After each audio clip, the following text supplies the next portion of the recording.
have some of my most creative moments when I'm out for a walk without earbuds, without listening to music, without anybody. Week 7 is all about daily walks.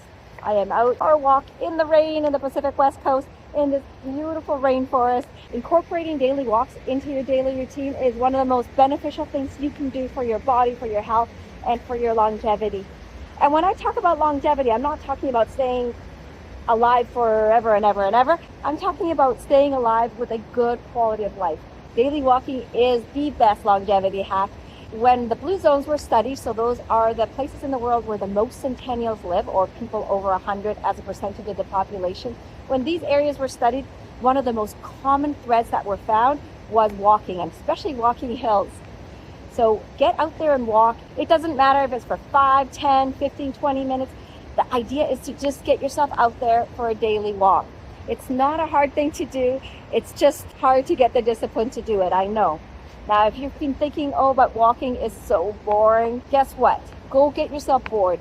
It's something we just don't do enough. If you were born before the 2000s, you know what I'm talking about, because we all sat in the back of our parents' car on road trips, bored to tears. But being bored is actually a very important emotion that we should be experiencing. It brings about creativity, it helps you solve problems, it helps you open your mind, it also makes you more aware of the environment around you.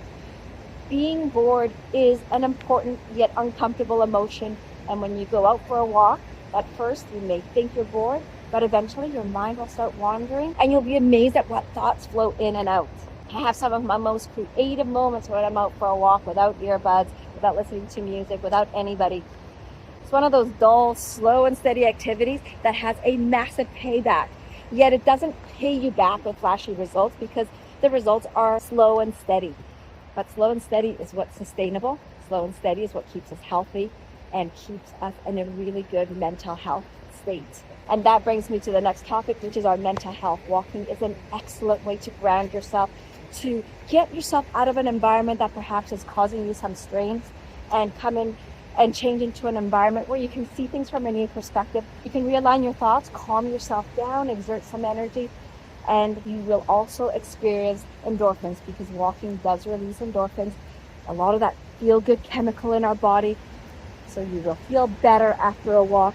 And of course, we always feel better after we move our body and feel like we have shown ourselves a little self-love. Physically, walking is very good for your cardiovascular. If you're at risk of diabetes, you should absolutely be walking after every meal. And if you're diabetic as well, it's great for weight management and, of course, as I mentioned, for your mental health. Don't take walking for granted. I know it seems like such a slow and steady exercise. It's not like pumping weights at the gym or training for a marathon, but it is sustainable and it will keep your body at this homeostasis that has you ready for all the bigger goals that you may want to incorporate along the way in your life. That was a big hill. All right, so what stages will you go through when you go for a walk?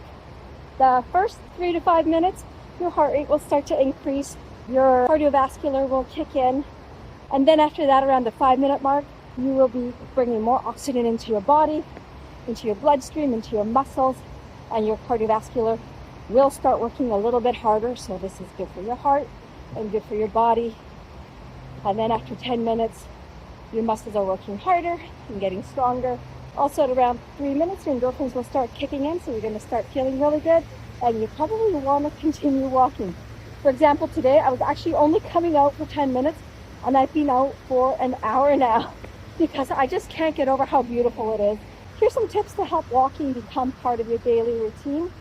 If you're the type of person that does really well with scheduling, have your daily walks scheduled in and make them a priority. They're so important. Long term, they are the best investment you can do for your body and for your mind. So make it a priority. If you don't do as well with schedules, you're more spontaneous, which is more aligned with how I am, then try to use the 5, 4, 3, 2, 1 rule. You know, the rule created by Mel Robbins.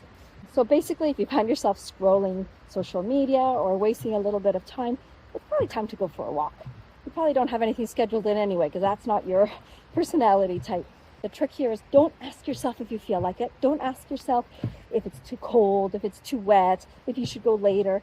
Just count down, 5, 4, 3, 2, 1, and get those shoes on and get yourself out the door and just tell yourself, I'm just going to go for 2 minutes. That's another little trick. I guarantee you'll want to stay out longer. But even if you only do 2 minutes, good job. You did something. You got yourself out there and you moved your body for 2 minutes.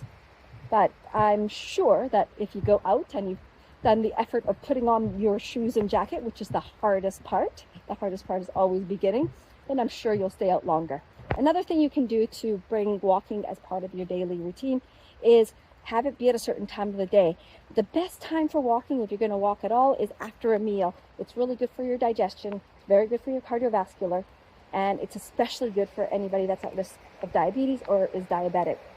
Schedule it in right after your meals, and eventually it'll become a habit. It'll be like dessert eating. If you're a dessert eater, it's going to feel like that meal isn't finished until you've had that dessert. Well, it's going to feel like the meal hasn't finished until you've gone for that after dinner walk. Even if it's dark where you live after dinner, night walks are absolutely lovely. You can adjust your eyes, especially if it's a full moon, or take some headlights. It's really fun doing night walks. It's quiet and peaceful and no one's out there. Great time to think, and especially if you're married and have young kids, a great time to have intimate conversation with your partner without your kids being present, which can be challenging, I know. Another tip I have for you is keep your shoes and jacket ready. Have them ready in one spot. That way you're not rummaging around looking for them.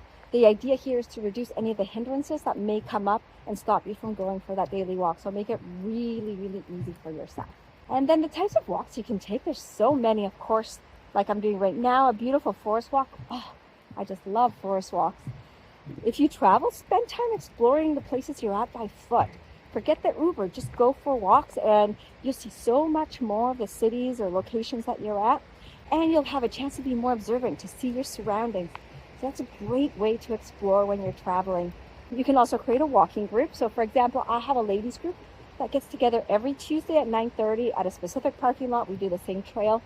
And when you walk with friends or with family, it's a great time to have human connection. Human connection is very important for our mental health. So have that walking group. If you are somebody that does really well with accountability, then you may want to have an accountability partner or even a personal coach to get you out there and get you walking. I don't do that well with personal coaches or accountability partners. I really beat to my own drum. So I love my walking group because we've set it up where there's no pressure. Basically, if you can show up, you show up, and everybody's happy to see you. And if you've got meetings or your day is busy, then that's okay too. You'll just go the next week. So it's always there. And that I really love. I need to show you down here. Can you see that water behind me?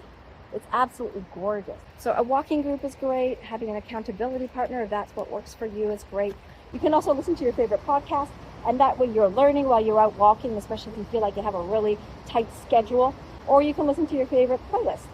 And that's a great way to pump your mood and get you really excited about getting outside. The type of walking you can do is to go explore your own city. So maybe go to neighborhoods you've never been to before, or that you haven't been to in a long time, and go walk those neighborhoods and explore those again. And then the last one, that's going to be related to boredom.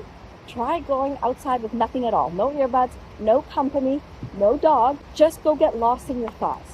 It's going to be uncomfortable because being bored is not a common emotion we feel anymore, but just see where your mind takes you. You're going to feel yourself gaining clarity, creativity, and problem solving. If you've got the luxury, walking is an ageless activity.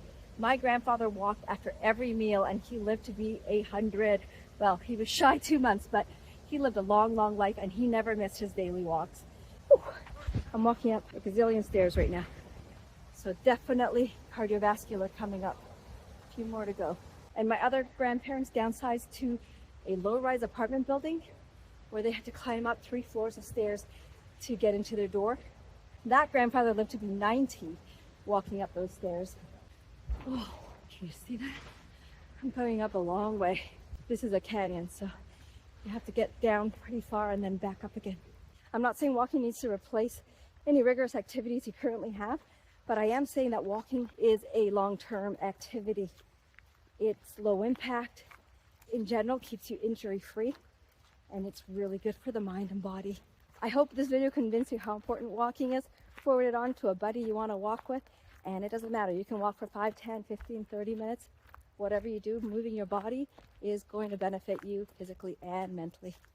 If you want to incorporate this and other healthy habits into your life, follow along as I go through 52 weeks of simple habits. Most of them can be done in under 2 minutes.